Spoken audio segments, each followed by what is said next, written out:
Hello friends, મેં બનાવવાનું ચાલુ કર્યું. એકદમ સસ્તી ને સારી રીતે બની જાય તે રીતની મીઠાઈ.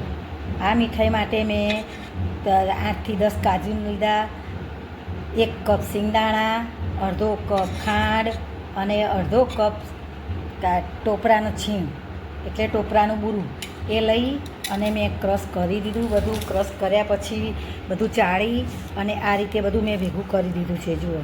અને આ બધું હું ભેગું કરું છું. આ રીતે કરવાથી મીઠાઈ એટલી સરસ સ્વાદિષ્ટ બને છે અને જલ્દી બની જાય છે. નહીં ચડાવવાની ઝંઝટ કે ગેસ ચાલુ કર્યા વગર સીધું બનાવી દેવાની વાર જ નહીં લાગી તમને મીઠાઈ.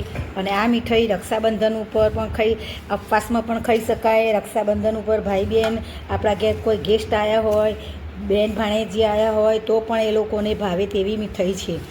અને સિંગદાણાને શેકી અને મસ્ત સરસ કાજુ જેવા શેકાઈ જાય એટલે એવો સરસ કાજુ જેવો પાવડર બની જાય છે. અને આ કાજુ જેવો પાવડર બની જાય અને એમાં કાજુને બધું ભેળવીએ એટલે એનો ટેસ્ટ કેવો સરસ આવે.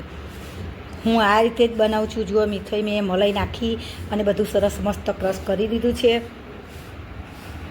મારી વિડીયોને તમે જોતા હોય તો મારી વિડીયો પેલું બધું ક્રશ કરી કાજુ, પછી ટોપરાની છીણ, મિલ્ક પાવડર નાખ્યો અને સિંગદાણા શેકીને ક્રશ કરેલા એનો પાવડર બધો મિક્સ કરી તેમાં મલાઈ નાખી અને થોડુંક 2-3 ચમચી દૂધ નાખીને મેં સોફ્ટ ડો બનાવી અને આ પેડા બનાવ્યા છે. જુઓ, આ પેડા કેટલા મસ્ત છે. જુઓ, આ પેડા તમે ઉપવાસમાં ખાઈ શકાય તેવા છે. આમાં કશી વસ્તુ નાખેલી નથી. આમાં ટોટલી ફરાળી છે આઈટમ.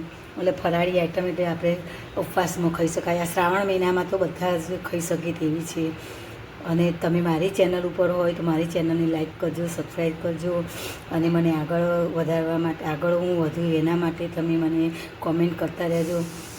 થેન્ક યુ, આભાર તમે મને સપોર્ટ કરે બદલ.